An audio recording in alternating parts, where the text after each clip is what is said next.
Good morning, y'all. Let's talk money. In particular, that big, beautiful tax bill. You see, so much attention has been focused on the Iran-Israel war, kind of sliding through there in Senate, that big, beautiful tax bill. But we got to keep our eyes on the prize. Now, right now, the Senate parliamentarian is going through the bill. And if there's any provisions that violate the Byrd rule, they're taking it out. Now you ask, what is the Byrd rule? And that's BYRD, Byrd rule.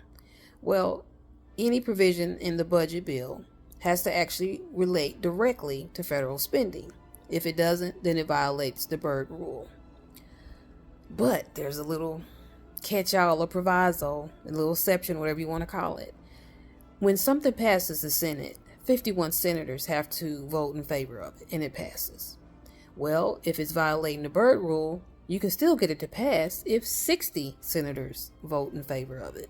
So even though right now these provisions I'm going to talk about are out, they can still get back in there if 60 senators vote in favor of it. Okay. One, they were trying to, immigrants couldn't get SNAP. That's the Supplemental Nutrition and Assistance Program. Couldn't get SNAP. Trying to take that out. And then Mike Lee, the little fucker that made the crass, or he thought it was funny comment about the shooting deaths in Minnesota. Well, he had a provision in there that they were going to sell off millions of public lands. That's been taken out as of right now. There's also a provision dealing with certain funding would not be allowed to sanctuary cities. They were also trying to make states cover border security and immigration enforcement. That's been taken out thus far. Post office. They were trying to make the post office sell off their electric vehicles. Now, I wonder if that was in there because somehow that was going to benefit Muskie, the electric vehicles, because he's big on that. I wonder if that was the reason. I don't know. And then another one. If you were going to sue the federal government, they were going to make it harder on you to do so. You see, you would have to, in order for your case to go forward, post a bond that would cover the possible damages and costs that could be incurred by the federal government. They're trying to get that out of there too. Now, let's talk about two big sticking points in the Senate. SALT, the state and local tax deduction. You see, when the House did their version of the big, beautiful tax bill, they raised that deduction from $10,000 to $40,000. Senate's like, nah, we want to keep it at 10. So there's a lot of ruckus going on about that. And then, of course, there's Medicaid. That's the big one. The House, their version of the big, beautiful tax bill, took some big cuts to Medicaid. Well, the Senate, and Rand Paul been saying this from the get-go, and some others, they wanted even steeper cuts. And the way they're trying to get it is each state, they have to pay a portion of their Medicaid for their citizens of each state, right? And they do that with something called the provider tax.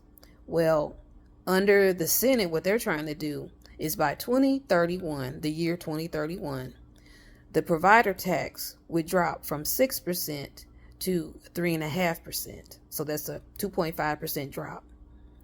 So of course, if the provider tax goes down, that means there's less money available in each state for their portion of Medicaid. And in turn, there's less people on Medicaid. Well, that's a big sticking point in the Senate. So we don't know if that's going to go through. Because there's actually, I can't think of his name, but there's a senator that did this little nice chart or whatever, and he's been posting it all around to senators. There's been 16 senators that got together, and they're sending a letter against the bill. So there's some infighting in the Senate over this big, beautiful tax bill. But something tells me they're going to pass it. Then it's going to go back to the House, and they're going to pass it too. Why? Because the stupidest president in U.S. history told them to. And they're his little minions. And they're going to do what they say. What he says, Which is funny, because did you all hear about the turtle? McConnell from Kentucky, what that senator said in closed doors, but they got out.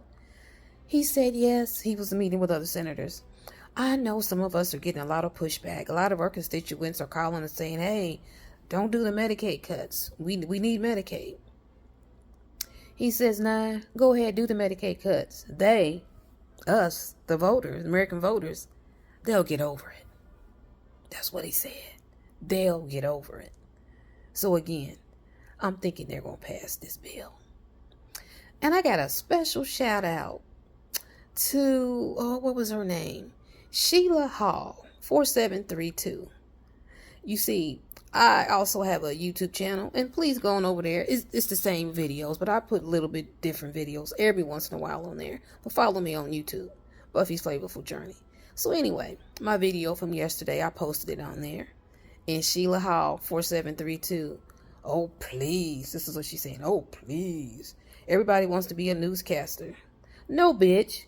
I'm giving my opinion, because I'm entitled to my opinion on the current news. If you don't like it, nobody's making you watch my video. But you had your little, you had to put your little comment on there. Then she's going to add, I'm going to block you. Bitch, block me? You know, she was a white lady because of her little thumbnail. You could see who she was. Yeah, you got your white privilege, but I'm going to tell you something.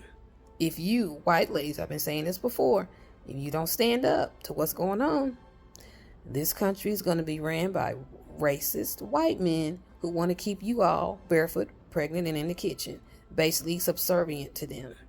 So, you better put up or shut up, and don't be putting crazy crap on my videos, because I deleted your comment, but I know who you are, and I'll be looking for you. Anyway, that's my rant on her. They really burned my goat, boiled my ass when I heard her say that shit. I'm going to let it go. I'm going to try to. And I'm going to have a great day, and I wish the same for you all too.